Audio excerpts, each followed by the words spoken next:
வணக்கம் நண்பர்களே. It's a fantastic Tamil solo hit song from the movie Poondalir.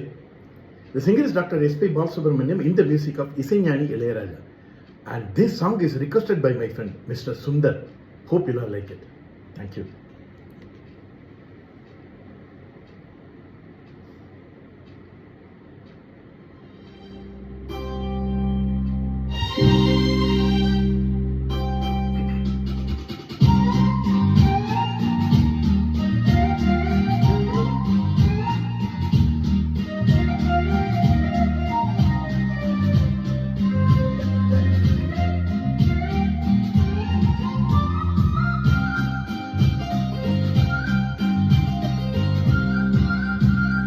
வா பொன்மயிலே நெஞ்சம்